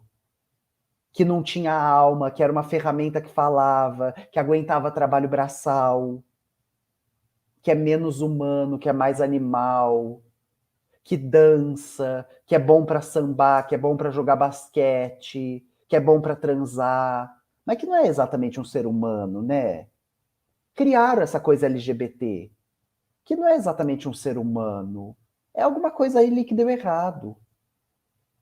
Então, eu não reivindico a categoria LGBT como ontológica. Eu não reivindico a negritude, a mulheridade como categoria, mas, dado o jogo como está, como ferramenta de possibilidade de apontar a norma. Você é LGBT? Não, você que é hétero. Não sou eu que sou LGBT, você que é hétero. O doente é você. Você é negro? Não, meu amor, não sou negro, você que é branco. Você é mulher. Eu? Não, não sou mulher, você que é homem. Só que olha como o dedo que aponta é invisível. E a gente só vê o apontado. Então, professora, eu vou tentar te dar uma resposta sabendo que ela vai ser insuficiente e ela não é possível. Na minha visão, a partir das ferramentas que eu tenho, eu não reivindico essa literatura como LGBT. Porque não me interessa que haja uma ideia de literatura. Não, interessa que me haja literatura. E qual é o tema que está sendo, né? A ideia de que existe uma literatura negra é importante no mundo como está, na disputa como está. Mas ela não é o meu horizonte. O meu horizonte é que ela possa ser reconhecida na sua potência literária, na sua potência de produção, na sua potência de afeto e de efeito. E algo me diz, uma suspeita me diz que quando ela é encaixada como literatura negra, ninguém me disse da literatura branca. E essa é a minha questão. Se a literatura branca chama só literatura, tem alguma coisa de errada. Se a literatura hétero chama só literatura, tem alguma coisa de errado. Né? Não é, e aí eu não defendo, eu não reivindico o bom crioulo como literatura LGBT. Eu reivindico o bom crioulo como uma perspectiva através da qual um autor de um tempo lança olhar sobre um tema numa sociedade. E é isso que interessa, para mim, discutir. Mas não sei se eu te respondi, Lari, professora. Perfeito. Não, respondeu, falou tudo aquilo que eu queria. Tem algumas outras perguntas aí no chat, a gente faz elas para depois encerrar.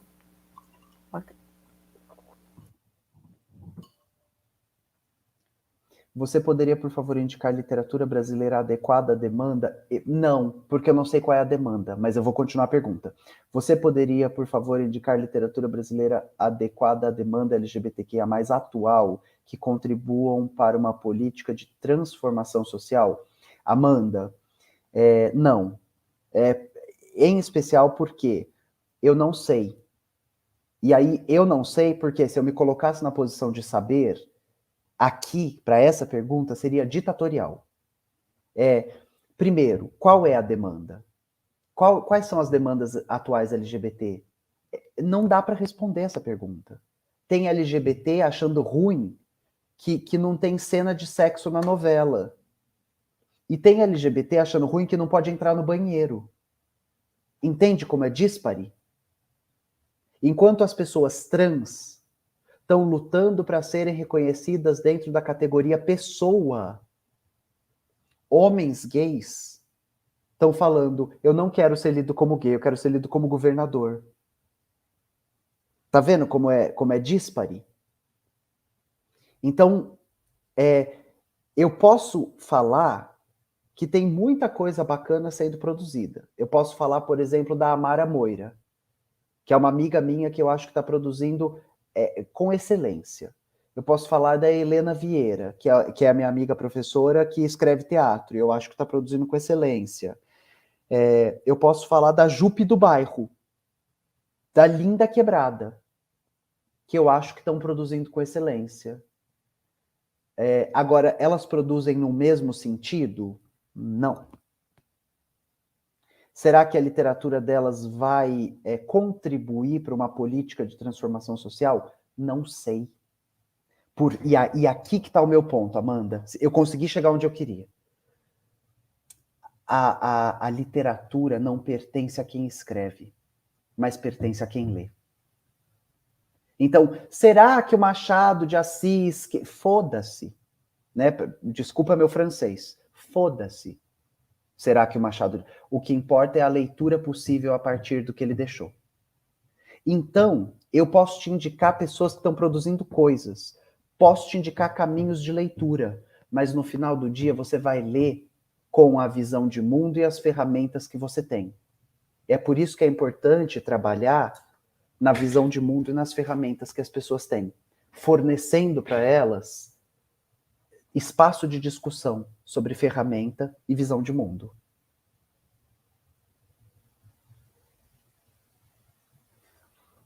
João Carlos Filho pergunta: que maravilha essa aula. Precisamos levar essa forma de leitura de mundo para toda a construção circular de...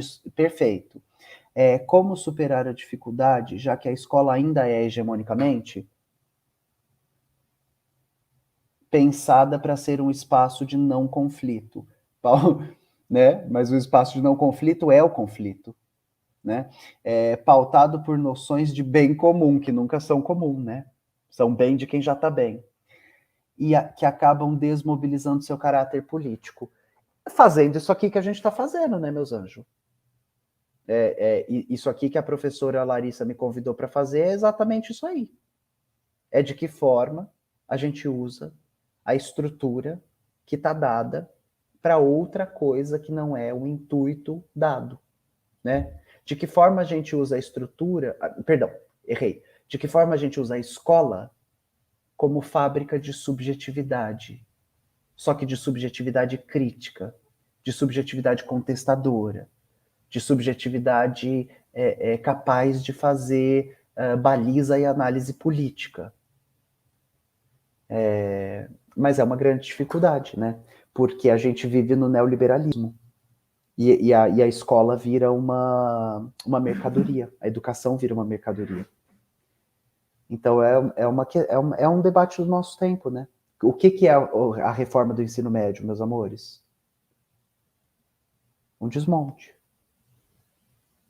Então é uma questão de organização, João Carlos, é uma questão de organização. Saber que sozinhos a gente consegue ir muito pouco e para muito poucos lugares, e que é uma coisa para a gente resolver em coletivos, em organização política. Rita, rapidinho, antes de você responder, a gente está chegando no teto, né? Já passamos muito tempo o teto. A gente pode... São 4 perguntas finais. A gente pode juntar em bloco ou você quer que faça separadamente? A gente faz duas, você responde? Ou... acho que duas. Tá? Melhor. Então, o pessoal que está aí no técnico. Temos Jamile. Rita, o que você pensa sobre... Ai, gente. O que você pensa sobre obras escritas por pessoas que não são o que escrevem? Por exemplo, uma pessoa hétero escrevendo um livro que procura representar um relacionamento. Jamile, eu acho que é uma ferramenta que a gente tem de análise do discurso. E aí eu vou tomar um segundo para falar sobre um conceito que é mal compreendido aqui no Brasil. Local de fala. O que significa local de fala? E aí a Djamila Ribeiro tem uma obra, ela escreveu um livro explicando o local de fala. Só que a galera não leu. Porque local de fala não é um item proibitivo do discurso. Ele é um item de análise do discurso. É saber que todo mundo fala a partir de um local. Que existem locais sistematicamente silenciados. que existem locais sistematicamente ouvidos, amplificados. Todo mundo fala a partir de um local. Então, exemplo prático.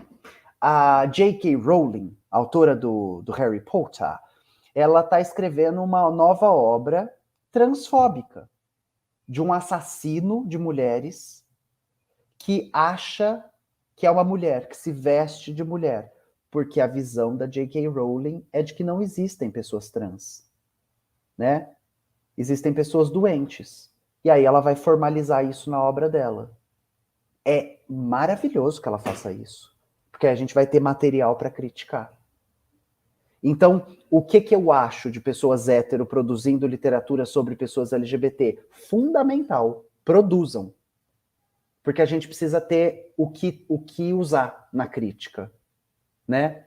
E é uma loucura achar, prescrever, querer que só pessoas A falem de pessoas A, porque isso destrói a democracia e a crítica, né?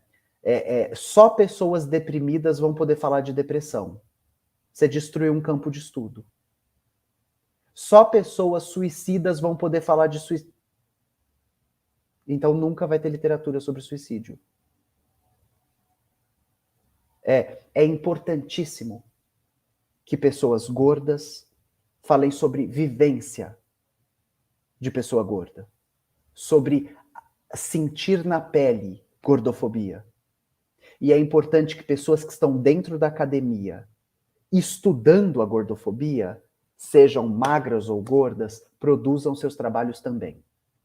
E é importante que a gente entenda. Cada um vem de um lugar e fala sobre uma coisa, mas a gente não pode proibi-los de falar. A gente deve só analisar de onde eles falam.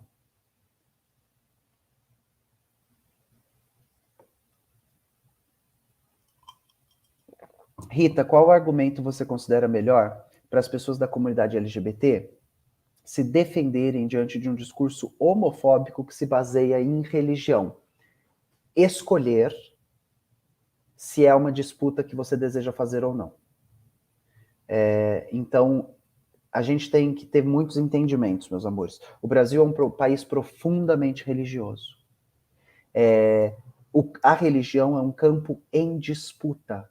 A religião é um campo aberto em disputa. Existem religiosos de esquerda. Existe uma teologia queer. Existem pesquisadores no Brasil, na América Latina, produzindo saber sobre isso. A pergunta número 0 é uma disputa que você quer fazer? A pergunta número 2 vai ser uma disputa ou vai ser uma guerra? A pergunta número 3 a pessoa com quem você disputa está interessada em disputar? A pergunta número 4, como que a gente se defende diante desse discurso? Depende de quem que a gente está se defendendo. Se é do Estado, é laicizando o Estado. É tornando impossível que a fé legisle. Se é familiar, é buscando uma possibilidade de diálogo. Lembrando que diálogo pressupõe que as duas partes estejam dispostas a se deslocarem. É por isso que chama diálogo. Né? Se eu estou muito apegada na minha verdade e nada vai me mover daqui, a gente não tem nada para dialogar. Então é entender se a pessoa com quem você dialoga, se é possível dialogar com ela. Se ela está ali para dialogar. E aí, mana, também tem essa outra coisa, né? Que quando você usa como que a gente se defende, é porque existe um discurso que nos ataca. E aí cada setor escolhe o que é melhor fazer. Tem gente que vai disputar. Então eu estou falando para vocês que existem pensadores no mundo produzindo uma teologia queer. São pessoas que acreditam que esse debate é importante, essa disputa é importante. Ela não me move. Eu não estou interessado em disputar Deus. Eu não estou interessado em disputar religião. Eu estou interessado em disputar os usos políticos que são feitos de Deus e de religião. E aí não sei, eu estou tentando te responder, né? Que todas as perguntas que foram feitas hoje não têm resposta. Tem debate. Mas voltando, como que eu me defendo? Eu não estou preocupada muito com isso. Então, eu não preciso me defender. A ideia de um Deus que fica triste ou feliz, se eu beijo ou deixo de beijar, chupo ou deixo de chupar, sento ou deixo de sentar, não chega na minha vida. Então, eu não preciso me defender. Eu preciso me defender da possibilidade de um grupo religioso armado tomar o poder e me matar. Né? E aí eu me defenderia com resistência, guerrilha ou fuga. Depende do cenário.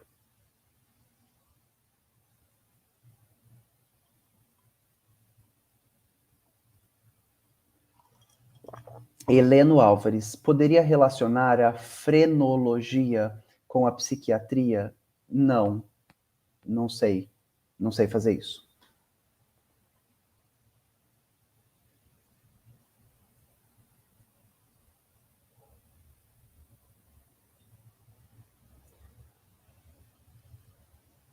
Eu também agradeço, Débora. Foi um prazer estar aqui com vocês. Eu que agradeço, Amanda. Foi um prazer. Eu que agradeço. Também gostei muito, Leila.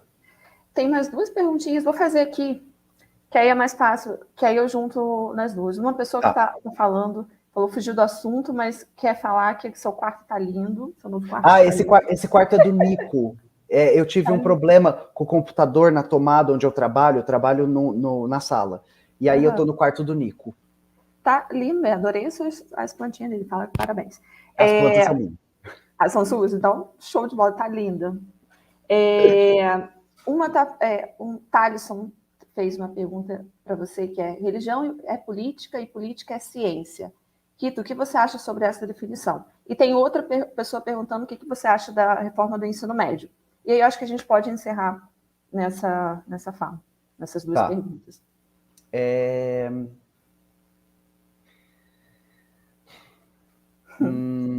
Volta para aquela frase da religião é política e política...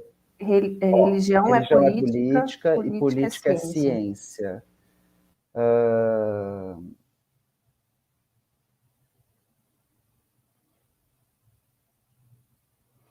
A religião... Bom, é que tudo é político. Tudo é político. A política engloba todos os campos de vida na polis. Então, quando a gente defende que tudo é político, a gente está falando sobre isso. É um aspecto da sua vida em sociedade? Então é político.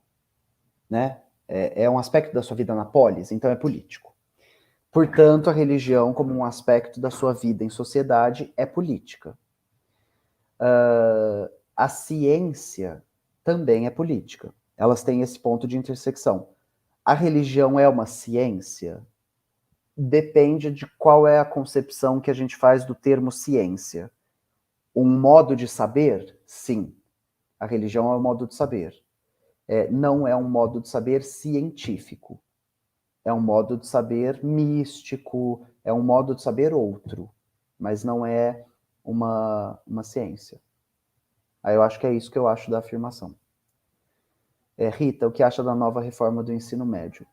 Tem um vídeo muito importante que se eu jogar aqui no chat, professora, as pessoas recebem? Tá no mudo. Sempre esqueço. Se você jogar no chat privado, não. Mas você falando, eu acho que a Amanda consegue pegar e aí joga pro pessoal. Tá. Deixa eu encontrar aqui, porque eu estava com esse vídeo há algum tempo atrás, de um professor falando sobre... Epa, espera, aqui. Deixa eu achar.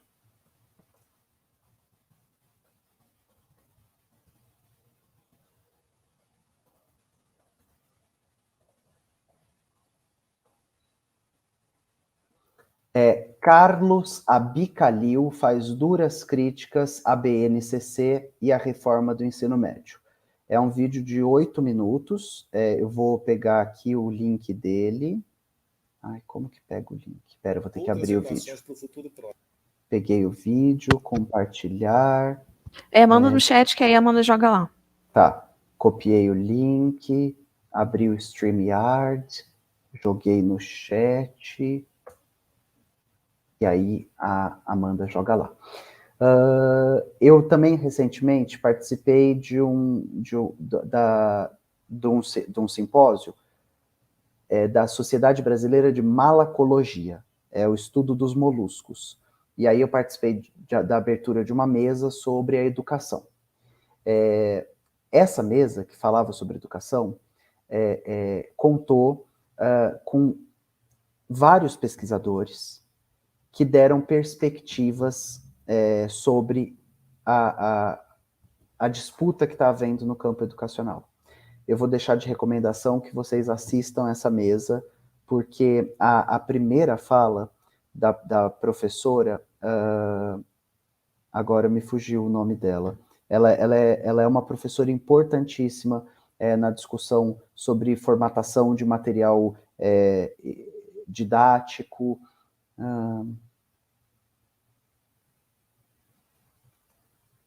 Não consigo me lembrar o sobrenome dela.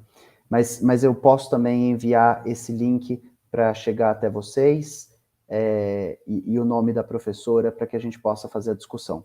Eu acho que é uma reforma muito delicada.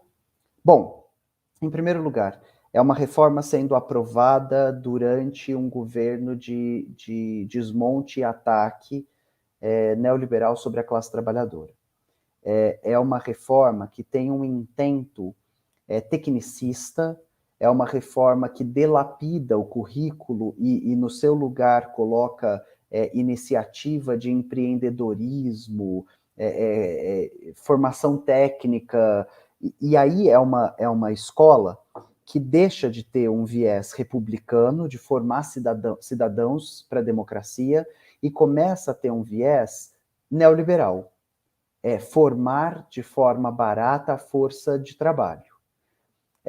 À medida que ele possibilita jornadas de conhecimento, percursos, trajetórias, acredito que escolas particulares vão poder fazer investimentos particulares e privados em jornadas específicas.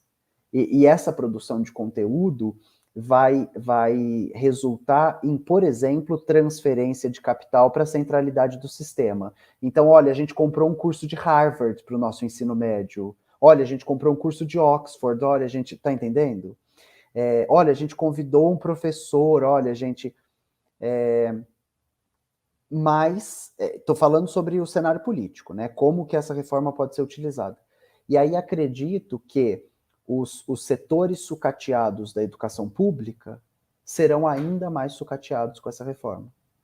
Então, as demandas curriculares vão transformar português em ensinar a ler e escrever, vão transformar matemática em ensinar a somar e subtrair, e vão colocar jornadas de formação técnica, e a longo prazo isso atende uma demanda da divisão mundial de trabalho, centro-periferia, que demanda que o centro produza ciência e a periferia produza técnica. Então a gente aperta parafuso e eles desenvolvem as máquinas. A gente exporta petróleo bruto e compra petróleo refinado. Isso é o neoliberalismo. É uma política de arroxo neocolonial. E aí eu não sei também se eu expliquei, mas é o que eu posso dizer por aqui, além de recomendar que vocês assistam esses 2 materiais que eu estou enviando. Bom, acho que foi muito especial de escutar, Rita. Muito obrigada por ter, já desde o início, através da Aline, que é da sua produção, ter respondido, ter topado estar aqui com a gente. Como eu falei no e-mail, quando eu te chamei, o FRJ Campos Pinheiral é de uma cidade pequena, né, que tem muitas disputas, assim como qualquer outro lugar de trabalho. Todas essas disputas que você foi falando durante a nossa aula de hoje.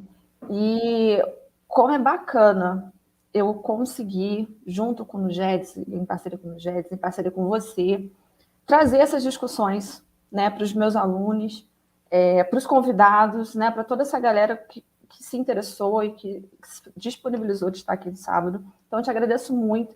Te agradeço, assim, pode ser coisa boba, não, mas te agradeço muito por você ter vindo como Rita Von Hunt, né? A princípio eu falei para meus alunos, não, vai vir como Guilherme Terreri, falei e tudo mais. Mas como é significativo para mim, para eles, para nossa educação, para o Campus Pinheiral, você ter vindo como a sua persona, Rita Von Hunt. Te agradeço muitíssimo. Né? Obrigada pelos ensinamentos. Eu acho que o ensino remoto foi muito difícil para a gente, está sendo muito difícil. Ele está quase acabando e as dificuldades não terminaram. Mas ele possibilitou diálogos como esse e que eu sou muito grata. E quem sabe um dia você vá conhecer essa cidadezinha do Rio de Janeiro, do Campus Pinheiral, e poder falar com a gente pessoalmente, cara a cara, dentro de uma sala de aula, com aquela galera tentando assistir a aula, porque eu acho que isso, nossa, como a gente tem saudade disso, né? Sim. E, enfim, muito, muito, muito obrigada por essa manhã, por estar aqui e por tudo aquilo que você levantou aí em questão. Eu fico muito feliz, foi um prazer estar aqui, foi um prazer conhecer você, professora, foi um prazer poder dividir esse momento com as pessoas que estudam com você, eu fico muito feliz pelo convite, esse é o nosso trabalho, né? O nosso trabalho, quando a gente se comprometeu com uma educação crítica, ele passa por esse lugar de saber que os nossos espaços de formação, deformação, reconstrução, demolição, eles estão aqui. Eu espero que eu tenha podido trazer coisas relevantes, espero que quem nos acompanhou e nos assistiu possa usar essas coisas relevantes num caminho de emancipação, organização e luta, né? A gente faz o que a gente faz para tentar construir mais redes de organização. O nosso momento é um momento derradeiro, meus amores. Quem não estiver organizado vai sofrer ainda mais do que quem está organizado. É muito importante que a gente se organize para poder organizar, para além de uma defensiva, uma ofensiva contra essa política que nos desmonta, que nos arrocha, que nos coloca exaustos, que nos coloca estafados. Com vontade de desistir várias vezes, né? Exato, mas que a tristeza nos radicalize. Que a tristeza nos radicalize. Exatamente. E, gente, olha, muito obrigada. Estou vendo que tem gente de Paracambi, do FRJ Paracambi, do Seropédica. Gente, muito obrigada por vocês estarem aqui. Mais uma vez, obrigada ao Núcleo de Gênero e Diversidade Sexual por ter deixado eu utilizar a página deles para fazer essa aula. E é isso, gente. Vamos para cima, vamos continuar. Rita, muito obrigada por tudo. E, gente, grandes beijos. Eu que agradeço, professora. Um beijo.